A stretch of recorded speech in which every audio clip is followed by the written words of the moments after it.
Welcome, everyone.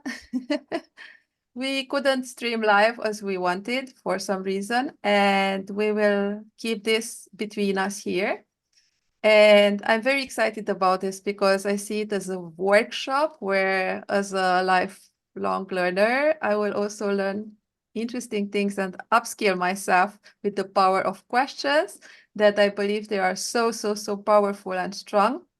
And I'm so happy to have Jack Ricciuto with us from Cleveland.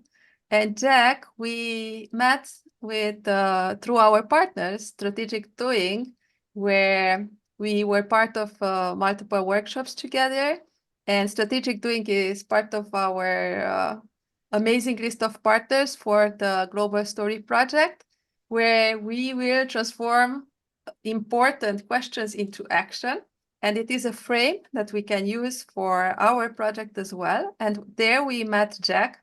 And Jack Ricciuto is a one-of-a-kind person because he has 45 years experience in psychology, psychotherapy. He studied different type of aspects of unleashing the power of the mind you can imagine in all those years. He wrote 36 books, and just to count 36, it takes a lot. And those are published books. 1, 2, 3, just go on the process and just imagine how much work was that.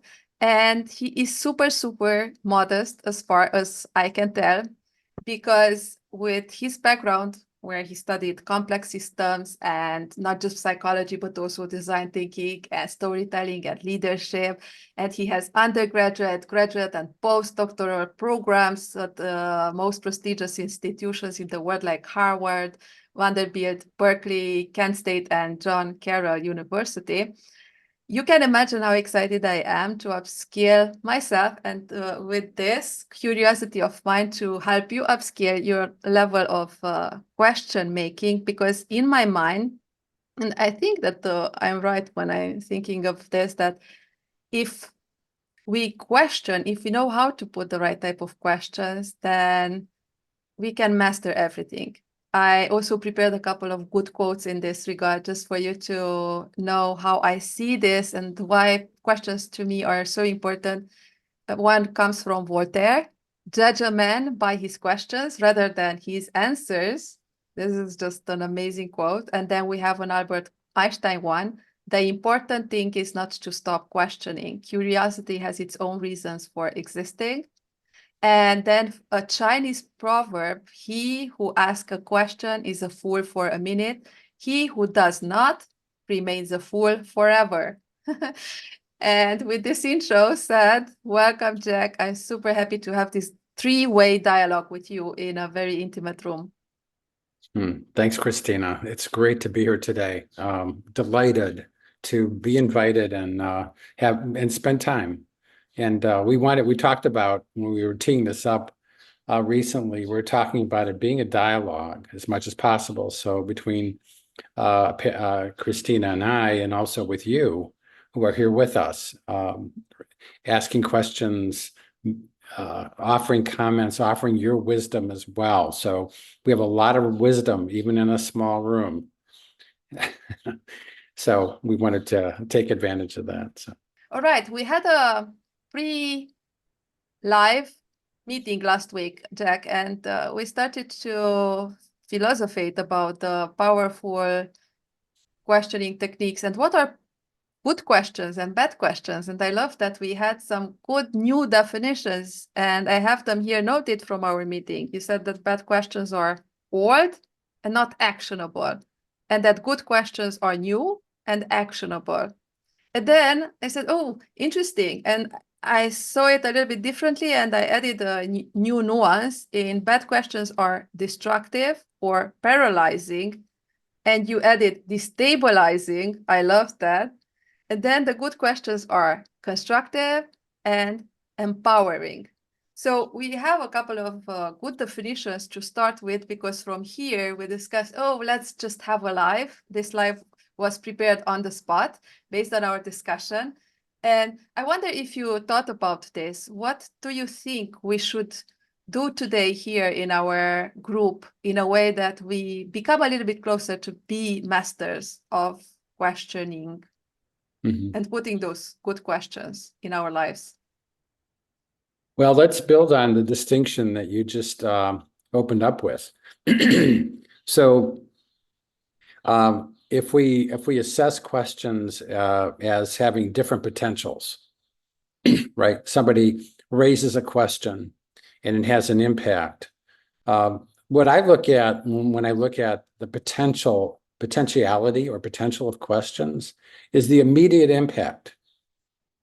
I don't have to cogitate or overthink it, right? So if somebody raises a question and it causes the group to shut down or divide or melt down, right, or have a tantrum, or I see that the question brings people together, it energizes, excites people, right, inspires people, because questions have a way of potentially inspiring people even more than statements. It's interesting, several years ago, some companies, some organizations started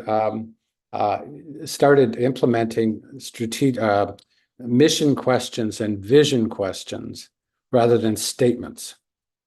I think that's a really bold and intelligent move to just recognize the fact that questions have a different power potentially than statements do. So that's one, but that's the big thing, is look at what a question is doing. And the rubric that I was talking about, new actionable questions, that's a whole different. When someone says, "Wow, yeah, oh yes, we should really answer that." Okay, and they have this sense of excitement in their voice, and you could see it in their eyes. That's a totally different question than the whole room goes silent and someone says, "I'll tell you who's to blame here. I'll tell you where shame belongs. I'll tell you what's wrong with us. How it sucks to be us," right? And a question provokes that. That is a completely different genre of question. So that was kind of the ideology of the distinction between, bad and good, or right and wrong, or better or worse questions. It's not so much to create a judgment. I do want to say, Cristina, though, that good people are capable of bad questions as much as bad people are capable of good questions. And I'm using bad and good people as totally tongue-in-cheek, right? Totally in quotation marks, because we can't really know if someone is good or bad. It's a generalization that has no grounding in reality. It's just, right? It's a generic comparison. But all of us are capable. The last thing that I want to mention is that more questions lead to better questions. Okay, Yeah. just like with ideas, more ideas lead to better ideas. And I could add here my background with neuroscience and studying a little bit the brain function and what we know today, because we now know that we have 600 trillions of synapses, and we knew that we had 100 trillions, and how many neurons we have. The point is that we have tons of neural circuitry in our brain, and we also have neuroplasticity, and even as adults and until we die. So we have a reserve of neurons, but we also can produce new ones.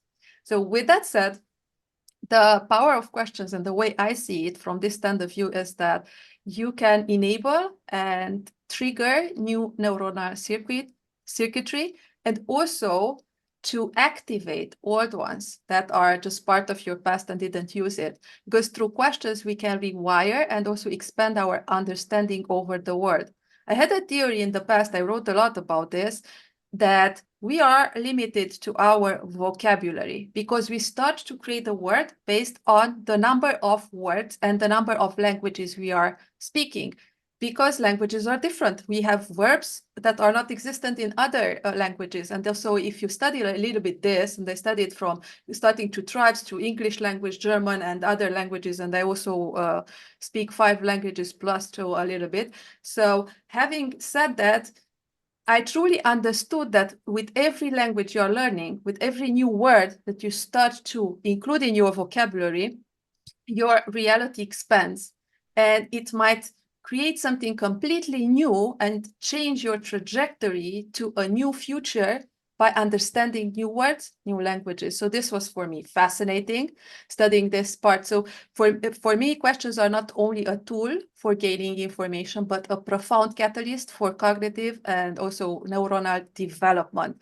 And it can keep you sharp, it can keep you young, and it can rewire you into a new direction of your new reality if you want to.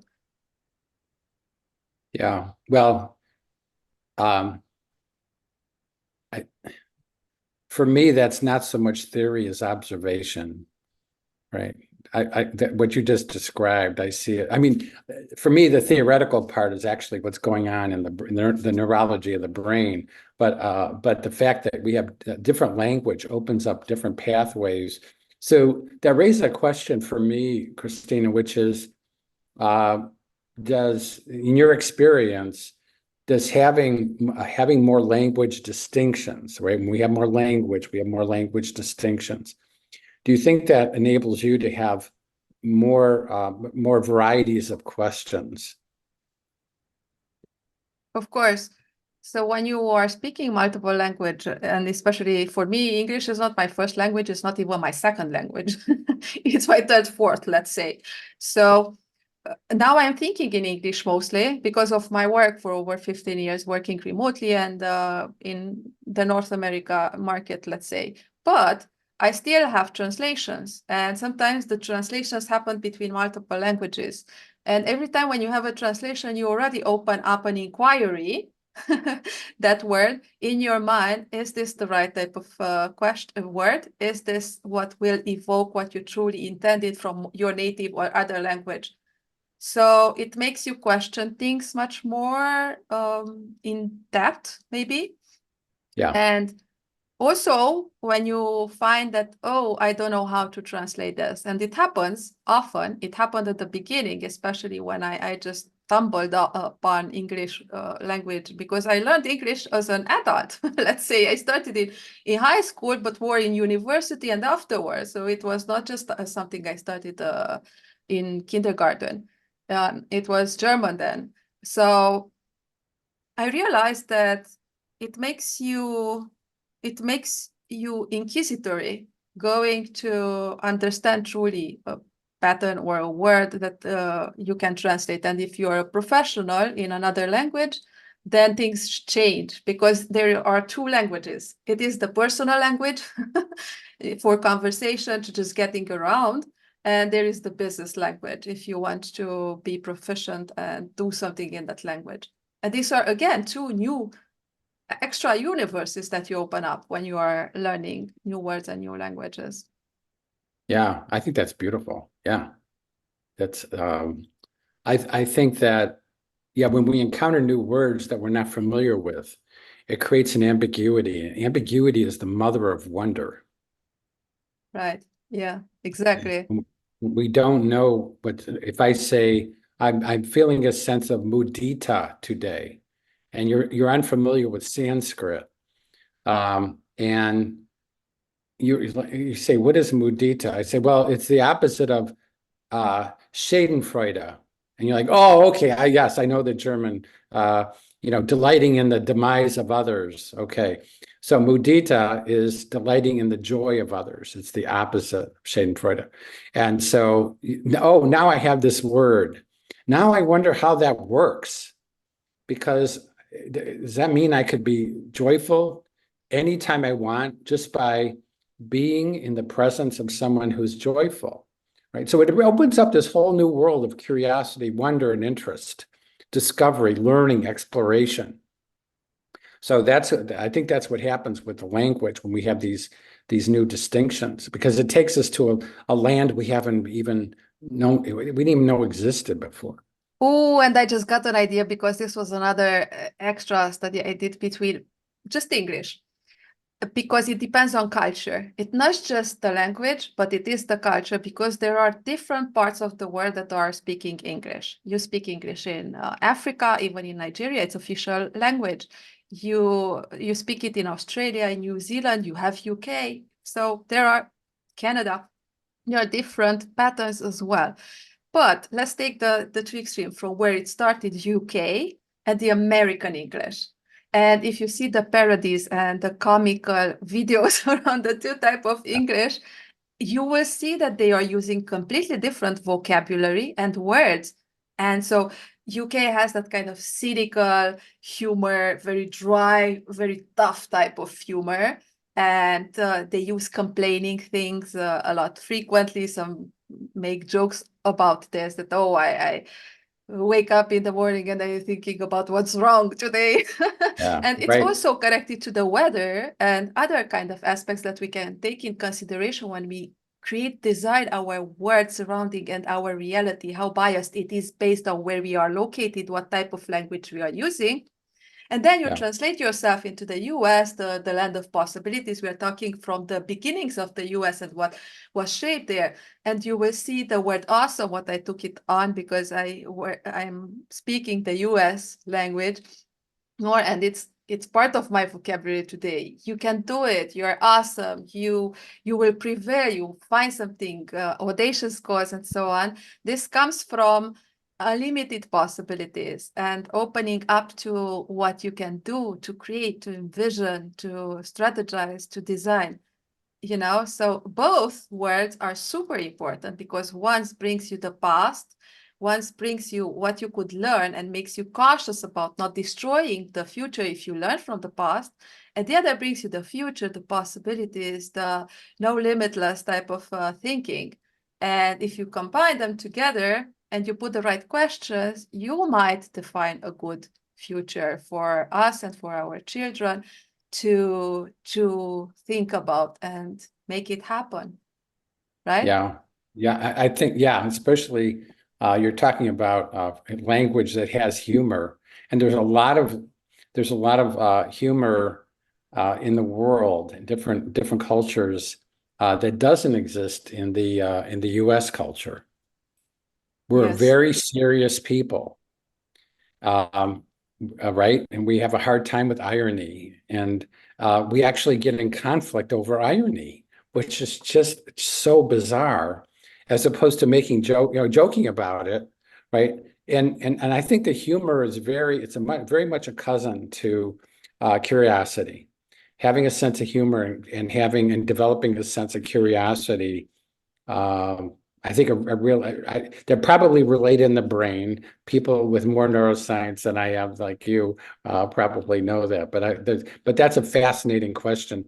If I was a graduate student, I would study what happens in the brain parallel in humor and in curiosity and wonder. Yeah. Yeah. I would love to include our audience a little bit inside the chat. And also, just for you to know who is here with us, we prepared a document. We might work on it or not. We will see. We said with Jack that this will be a flow state like of environment where it's intimate and we can go with the flow. So if you have questions for us, if you want to add something, you can even unmute yourself and talk right now or put questions. But if I ask you, Jack, what would be your provocation? How would you provoke those who are here with us today to learn, to master the power of questions? What would Well, be I one think, thing? yeah, the easy one is, what are your questions about questions? Right? Yeah. That's the easy one. When it comes to becoming and so let's Mm. go frame, Christina, of let's say we want to become masterful at asking questions, and I want to tie it to, so I'll give it a little more context. When we talk about making big impact in the world, we were talking about that earlier. We have to be able to, like you're saying, see new possibilities. And questions give us the ability to see new possibilities in ways that statements and declarations do not. Right? Whatever I say, even if it's true, doesn't take us anywhere. But questions, good questions, let's say, new questions, actionable questions, can take us somewhere. So when I work with communities, continue to around the world, and as I've been doing that for a long time, I'm only thinking about what are the questions that are going to unleash new perspectives. Now, there's another element to it, and I'm giving you time to think about your questions about questions. I'm just wasting time here. So feel free to make use of this gift. But the other thing I want to say about this is that the most important questions, if you're guiding a group or groups making big impact, the most important questions are theirs, not yours. The whole idea is to engage them in the generating of their own masterful questions, right? So you're giving them prompts to come up with that. And so, one question about questions is, how do we get people to ask more and raise more questions, right? That's an easy one. So Cristina has the prompt. What is your question about questions? What is your question about mastering them, provoking them in other people? I think we're all, here because we understand the benefits and the power of questions. What's the why? I think I want to focus on the when and the how. Oh, and I love our first question from Ren. I truly want to know your answer at this. What are some strategies for switching from a declarative mindset to a questioning one? Yeah. I use several, Ren. One is there anything we don't know about that which you're saying? Okay, so you're in St. Louis, you're in the US like I am. Universities, major universities, all universities have been consternating over what to do with protests. And they're shocked by them, apparently in forgetting most of their history of institutions, because we've always had protests. But when it comes to the protests on campus, right, and free speech, and it's really a wicked problem. And someone says we can't afford to have these protests, right? We could ask the question, what don't we know about the affordability of protests? And just have people, now this is the key, have people brainstorm questions, right? Quantity leads to quality. And so the only rule I really give people is don't discuss answers as we're brainstorming questions, because you can't get from more to better right? So Christine has a question. I say, oh, well, now, here's my opinion about that, blah, blah, blah, right? And so now we're back into this declarative mindset, as you really nicely call it, right? I just referred the whole room back to square one. We can't get anywhere with that. Okay, so the key is to make sure people aren't answering each other's questions with new declarations, which is most cases new assumptions, right? All right, so that's one big thing, is what don't we know about that? I'm going to give you one more, and then I want to go to Wendy's question. We have two questions before. I will help you with that. Don't worry. Oh, yeah. Thank you. Yeah, thanks. Yeah, just go ahead. Oh, yeah. So the other thing is, what are we assuming about that? What are we assuming about these protests? Well, we're assuming that students don't have a sense of morality and ethics like we did growing up. Let's turn that into a question. What would that look like as a question? And honestly, Ren, people are going to look at you like you just asked them to do the impossible, right? So fry an egg in your freezer is what you just about. How can you fry an egg in your freezer? And they're like, I don't know how to do that. How would I translate my belief, my assumption into a question? But with time, people catch on. It's really amazing. Even adults can get this. Okay, even adults who have many degrees can actually get this. I was reading a research piece this morning by the Right Question Institute, and I think they're out of Harvard. And what they do for a living is teach grade school kids starting in first grade before they know how to read and write, how to translate assumptions into questions. And then how to translate open-ended into closed-ended questions. What would that look like as a closed-ended question? And then closed into open. What would that closed-ended look like as an open-ended question? What would that short-term question look like as a long-term question? What would that long-term question look like as a short-term question? And what they're saying is it takes a little time to get the first graders to do this because it's kind of new for them, but they catch on really quick. In my experience, first graders are catching on quicker than many adults that I work with in big rooms of big people working on big impact.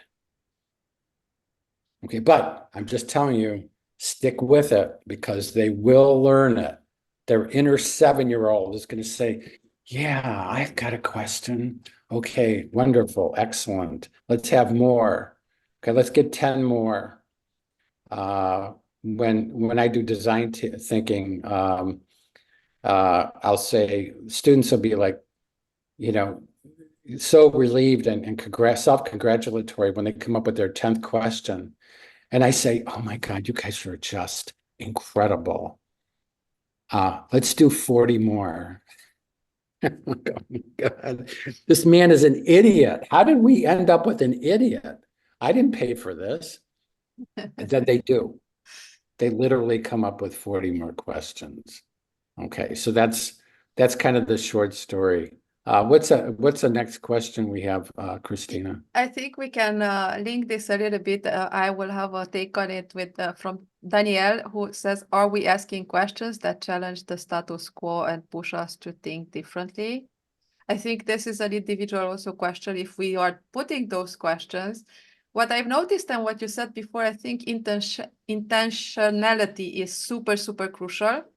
Because it is a new ritual. It is a formation of something that it's just like not so obvious because people tend to ask the same type of questions. And also we are corrupted very easily by the leaders or the role models that we see on social media or wherever we are more active around the day.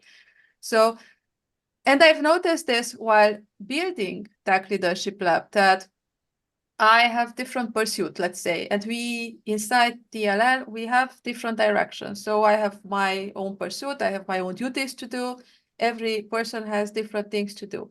On my journey, I discovered talking with people that they are coming with a lot of limitation. You know, TLL is audacious. We want to just break out the box. We want to show that we can solve the SDGs sooner for the future of the future generations.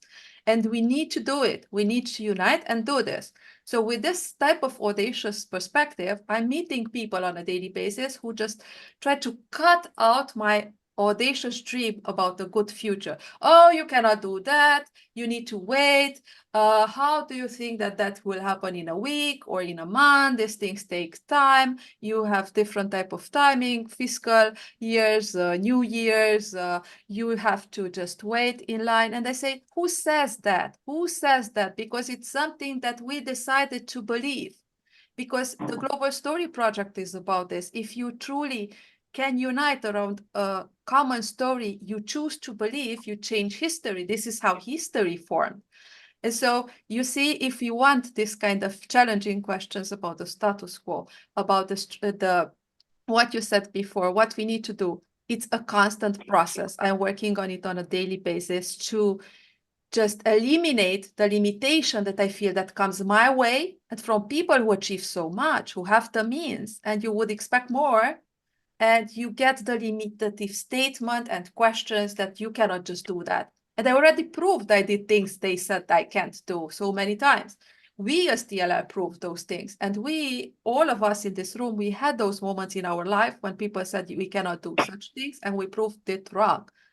So, but it is a process. People get lost on the way and that eventually they give up because of those limitations. And so I believe this is a constant ritual for us that we need to do if we want to keep the standards and to show that the impossible can be possible.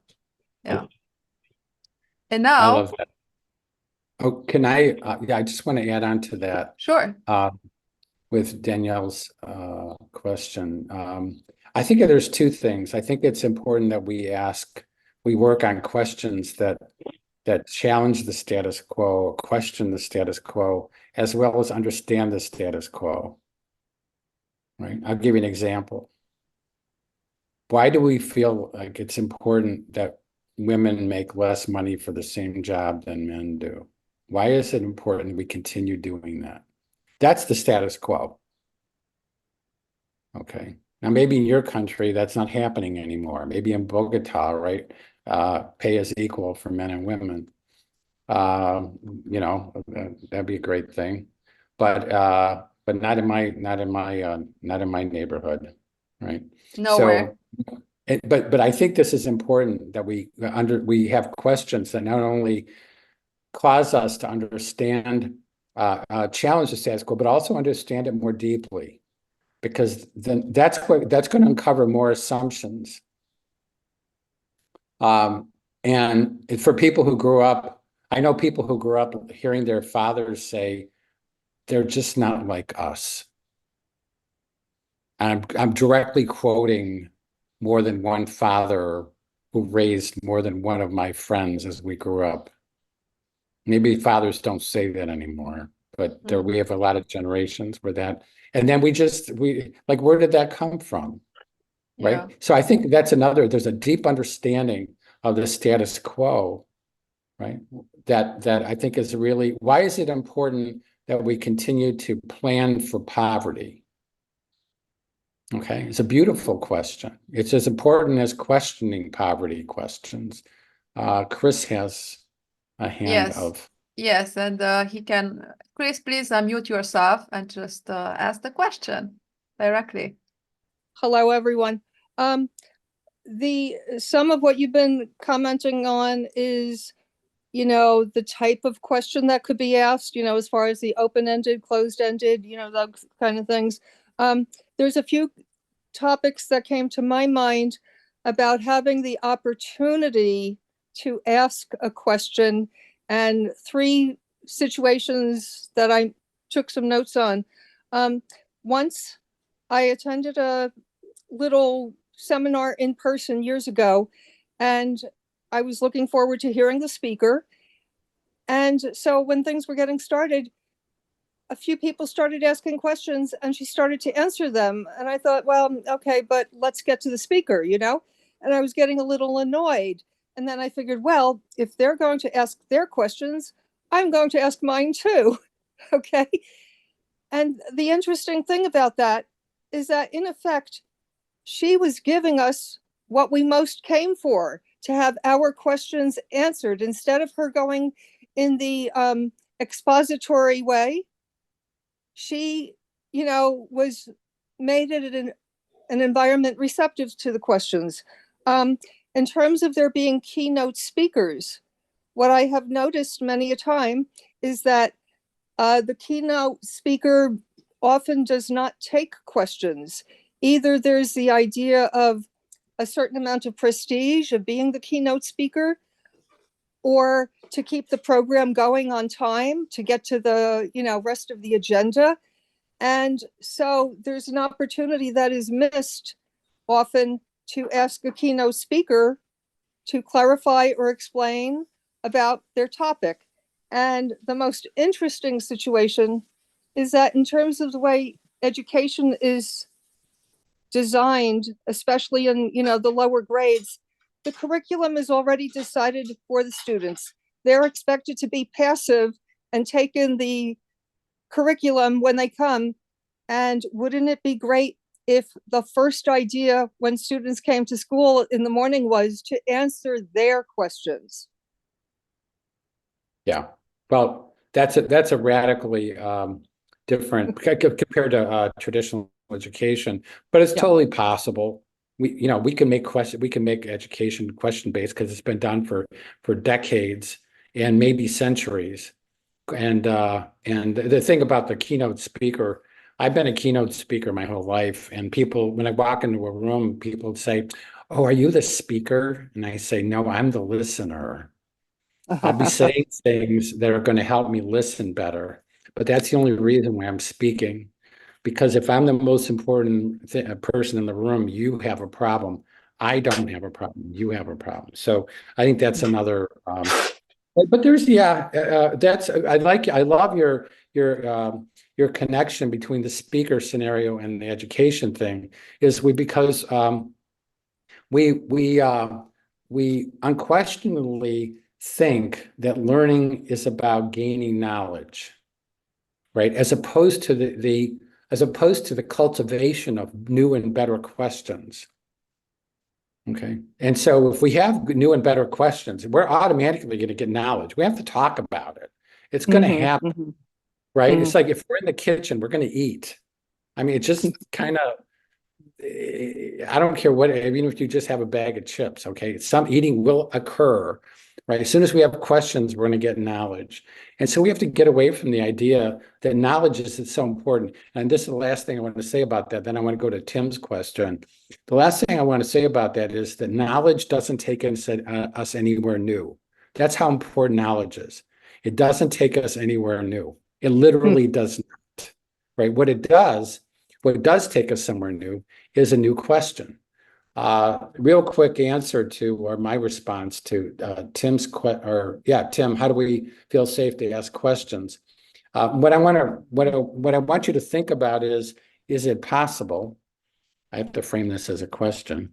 Is it possible that you can ask a question without asking a question? Right. And I'll give you an example of an answer. And I do this a lot. Sometimes I'm in rooms with people who are very fragile. They sit at the head of the table. They're used to having power. They're very fragile people. They're used to getting their way. Very fragile people. And so I have to be very careful with them. And if I ask overt, direct, frontal questions, they don't have the architecture to handle that. So I have to be very careful. And so what I do is I simply frame things like, I don't know, right? I don't know what women would do if they made the same money as men. I just don't know. And that raises the question, right? It raises the vibrational frequency of inquiry, of wonderment, of interest. And that's the highest level of consciousness, is wonder, right? Awe, right? In that sense. I might say, I don't know. I might say something like, I'm really curious about how we can make that possible. So just, I wonder, I'm curious, I don't know, are really wonderful ways to raise that consciousness without getting all frontal about the questions. Right. So I think that's really important. Now, in a group, if you invite a group to generate as many questions without answers, if we do that in a group, the fragile people automatically feel safer. They're like, oh, nobody dies when questions are raised. Okay, and unlike my house, where if a question was raised, somebody died, right? Somebody was punished, somebody was put in a corner, somebody was shamed. And that's a shocking thing for them and their trauma. I'm always surprised at how many people were traumatized by questions that they were tortured with, that were weaponized questions in school, in church, in synagogue, in their families, right? At work, right? Right? Why did this project go bad? Are you kidding me? Here, just take this stick and hit me with it, like the nuns did. Okay, really, I actually prefer the ruler to this nonsense. Okay, I survived the ruler. I don't know if I could survive your nonsense. Okay, so Cristina, Yeah, what's next? Jack, I believe that it will be great to introduce our play. So everyone to be prepared. We will have a 10 minutes exercise on brainstorming exercise together. So that will be later. But until then, I would also add that I loved to create the atmosphere of allowing stupid questions. I did this in companies, I did this in TLM. And of course, there are no stupid questions. They are revealing so many things. So Jack, you said the highest level of consciousness is curiosity. You need to enable this type of, so I just put it as stupid question. And then many times when I created new rituals inside companies, it was just like, hey, today we had 1 day a week to just put the most stupidest questions you could take. These are ideas that you can implement that will open up the floor, that there are no bad questions or stupid questions. They will just signalize what the other person needs or where it is on the journey. It will give you so much pressure information, but allowing and framing it as, okay, it can be stupid. You just allow everything to happen. And Wendy says here very nicely, she just added to this, she developed a learning curve as a child to be the first one who just jumps in and asks the question. So thanks, Wendy. Is basically the same thing to create a new framing and a habit to be able to ask those questions. Yeah, I would also read here Erin Lehman, who added, if we know the answer, why ask the question? And I want to be this everyone contribution to be here. And then pinpointed learning is about being able to ask better questions, and very cool. And we have Dres who will ask his question directly. Dres. Hello, Jack. How are you? Hi, Tris. Welcome. Yeah, thank you for this really exceptional presentation. And I want just to add a point or two, but in a context, because why, in my opinion, questions are important, because mostly as leaders or as anybody in their daily lives, they are forced to take decisions under pressure, okay? Sometimes under pressure and at high stakes, okay? And in these conditions, they are mostly in some like weird emotional states that will not help us be in easy for us to like think rationally and ask questions. So of course the solution, it will be like pre-established set of questions that will take us out from this emotional states and become like more accurate and see the reality as it is, not according to our emotional states. So my question is, there like a set of or a process of asking questions that will help us to take like good decisions and save us from bad consequences of taking like the wrong decision? Thank you. Mhm. Yeah, thanks, Tris. That's a great question. I did a book on emotions, the life of emotions, from the new brain science point of view. A new brain science on emotions is really interesting because it contradicts everything I learned even when I was teaching psychology many years ago. The new brain science. So we had the old brain science, the new brain science. I'm not going to get into that today. That could be another call. But when people are in decision making and they're really overwhelmed with emotion in that context, one of the things that's interesting about emotions is they're really based on assumptions.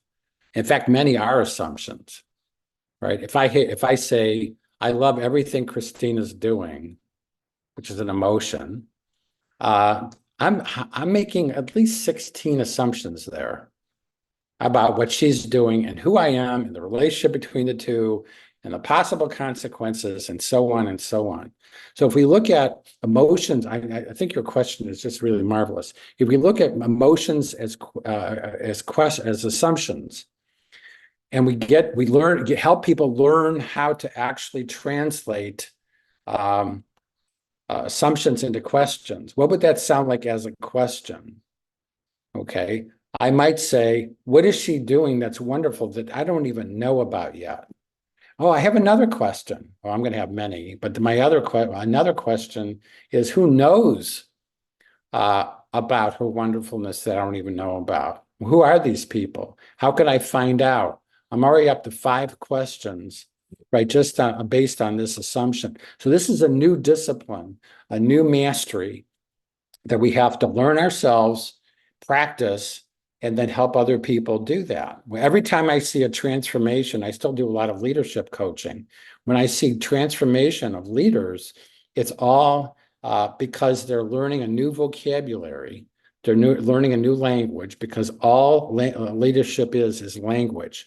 I mean like literally all. And so when we change the language through changing their structure of language from assumption structures to question structures, they literally are no longer the same person. And I see this every single week, working with one-on-one with leaders, or working in groups of leaders who say, oh my gosh, my world has never been this way before. Okay, so I think that's the key, is to always translate whatever those, sustainability, what we call sustainability. If half the world feels optimistic and half feels pessimistic, those are all assumptions. They're fine. We don't have to do anything with them except translate them all into questions. We don't have to argue about who's right and who's wrong. Are the optimists wrong? Pessimists say yes. Are the pessimists wrong? Well, according to the optimists, yes, they are. Right? Are you fear-based or love-based? These are all emotions. It totally doesn't matter. They have no consequence whatsoever, except if we act on our assumptions or we act on our questions, right? Those have huge, major consequences. We've got about 10 minutes left, 9 Yes. minutes. And I already make- prepared here. So Okay. it comes from when there are the weekly meetings with strategic doing, our partners, they have this kind of game. We said, let's just try it, but with one question that is very relevant for our workshop, and see our collective wisdom together. Go on that link and start typing on slide 3 your answer to the question. Think of a question that has significantly impacted your life or career. This will be an active participation, and you will see through the process how the questions will start to shift based on what's already there. And we can make it even more fun if we will share the screen to see what is happening there. So this could be a question that you wrestled with one day. It could be a question that somebody gave you. These are great. My question, what is possible right now, actually came from my Zen Buddhist teacher. They always give you this big question that's going to lead you to enlightenment, and that was the question. These are called koans. This was my koan question that I've been working with for, I don't know, 50 years or something. It's important to give people those prompts when you're asking them to develop questions, because a lot of people don't even know what you're talking about. They forgot what questions are. They're like, how? Oh, yeah, that's right. How questions, right? Or who questions, or when questions, or why questions. Yeah, I think, can you edit people? Everyone can edit it. I just want to know, because it might be an issue, because I was expecting a little bit more, and it seems that I have an Yeah, we're account. getting, Yeah?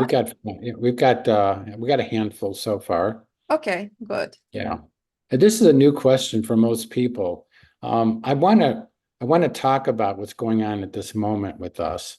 When you ask people a new question, the first response is going to be silence. That's how you know you're asking a new question. Right? If you ask somebody an old question, if I ask Erin an old question, she's like, "Oh, well, okay, yes, okay, yeah, this is exactly what this is what I think, and this is why I think it, and so on." That's an old question. We're not getting anything new there at all, right? But if I ask her a question, she stops, and I'm thinking, right? What's going on? What's going on is it was new for her. Okay, and new questions have an amazing power. When you ask a group and they just sit there and they're like, "Gosh, I don't know. No, we haven't had this one before." Right, the power of the pause. Exactly.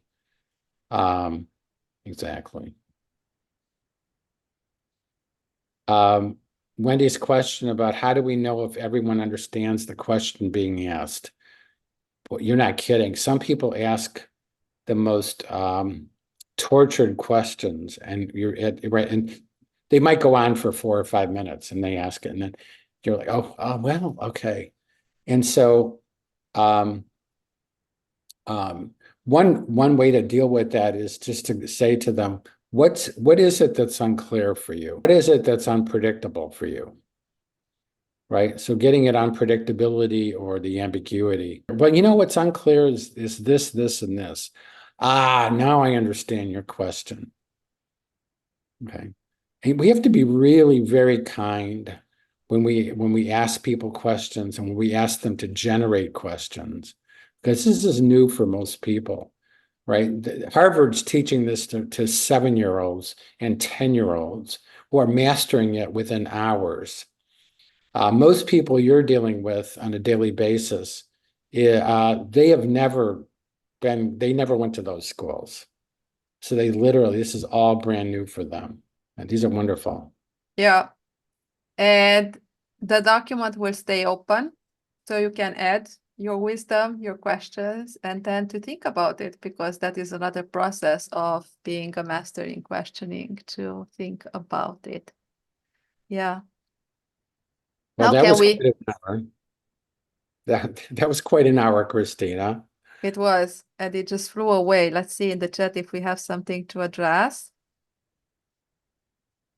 Who wrote why not yeah, these were discussed. And yeah, what would be your takeaway, Jack, from today's discussion? Because every time when we do something, it would be good to be intentional as well, what we want to take out of it. Did you had something like this? And if you did or didn't, what do you think you gained through our session today? And everyone can answer this question. What did you gain? So if you take something out and it makes you more wise with something, one element, one idea, one something, what would that be? Yeah. I'm going to go last because I have one thing that I absolutely took away from today. But if anybody, you don't have to speak up, but if anybody wants to speak up or put in the chat something you took away from today. I can go first. So I think questioning or asking question is an art or a skill to master with time, as any skill. And it's counterintuitive to our nature as human beings, because we are emotional at our base. So my takeaway today is ask as many questions as possible. Thanks. And I would add here, Dres, ask those questions not just to others, but yourself too, on a daily basis. Yeah, I mean, for myself, yeah. Yeah, and I added what I was thinking based on what you said. And Danielle says, my key takeaway, education systems could benefit from focusing more on student questions rather than set curriculums, allowing for more inquiry-based learning from a young age. I had an experience here. I was in charge of, it was a university big project some years ago, and I was in charge of the entrepreneurship area inside that university. And it was an awesome program. It shut down sooner because the students started to, I won't give any kind of names because I was part of multiple projects during the years and that involved universities. the students started to put too uncomfortable questions to the teachers who didn't have the answers. And it happened only 3 months into the program. For sure, I was one of the responsible ones, because in every meeting with the students, it was like, hey, please just go ahead, ask any kind of questions. Here to improve. And if you don't ask the questions, you're just missing out, and we are not in the old century anymore. Yeah, and it went so well. Students became like just from silent people in a That's funny. classroom. They started Yeah. to ask questions, and this was just something that the teachers were not prepared for. Yeah. That's great. Tim says, I love the learning that we don't have to answer questions right away. Yes, it is powerful to think about if you think about it. Yeah. Anyone else? What is your takeaway? And if you don't want to share it, just write it down for yourself and know that this hour was valuable for you. Key takeaway from Ren. Questions are a powerful way to communicate. They allow us to discover new things. Yes, for sure. And I believe, Jack, you can end with your takeaway. Yeah, my takeaway from the conversation, which was really rich for me, and the questions and the back and forth, is that we really have to not take for granted what a important skill this is to develop and learn, and how it's important to take the time to do that. It's like, gardening. If you're really good at cooking and you say, I want to get into gardening, you should really spend a lot of time getting good at gardening if you want to be good at cooking, or you want to be good at eating. So this is the gardening piece, I think, is really, really important. So, yeah, Aaron has the reference to the sage on stage. We have to stop thinking, especially those of us who are leaders, that our job is to have answers. Our job is to have questions, not answers. It's the job of the people we work with to come up with the answers, right? It's about them. It's about their power. It's not about taking power away from them, but it's about helping them remember their power, right? Because then that helps them remember their connections. And only in connections can we have bigger discoveries than we had before. So, and also realize that you don't have to have the answers for everything in that moment. And this is some people who think that it will below themselves if they don't have the answer, and they just answer any kind of things that are not even relevant, just to keep up with the vision about them having all the answers. No, we don't have all the answers. And it's okay if we say, hey, wow, this is an interesting question, so let me think about it. Or I don't know, let me study about this. Put it there to think and research. Yeah. Jack, this was very nice. I love the intimate vibe today, and I would repeat it to go to the next level and see what we can add to a new discussion where we improve our questioning skill as part of, I believe, next to storytelling, one of the top skills that today, if you master, you can achieve everything. Thank you for everyone who is here with us, who was joining us with questions and your suggestions, and keep close to us. Subscribe to our channel on LinkedIn if you didn't, if anyone wants to just share our page from the LinkedIn. You can also visit our website at leadershiplab.org, where you will see our next summit around the global story, where you can already press attend and register. And also subscribe to our newsletter, where you will have news and updates and educational stuff that will elevate your knowledge and your business and whatever you need, especially if you want to create impact. That is on a weekly basis, coming out every Wednesday. And if you want to join us or just want to create impact, be part of our tribe, we opened the Discord channel, but it's in test. Next week, I will announce the link and we will go from there, because we want to open up for the general public as well to get your feedback. And with that being said, This was a pleasure, everyone. Have a wonderful half of the week, remaining of the week, no matter where you are in this world, because we are in this together, connected for a better future, no matter our location, age, gender, or sexual orientation, or ethnicity. And with that said, see you next week or the next time. Bye, everyone. Thanks. As role models for future generations, we're building a world where wisdom and consciousness rise, harmonizing life with nature and all species. Join us. Together, let's create a balanced, sustainable future for all.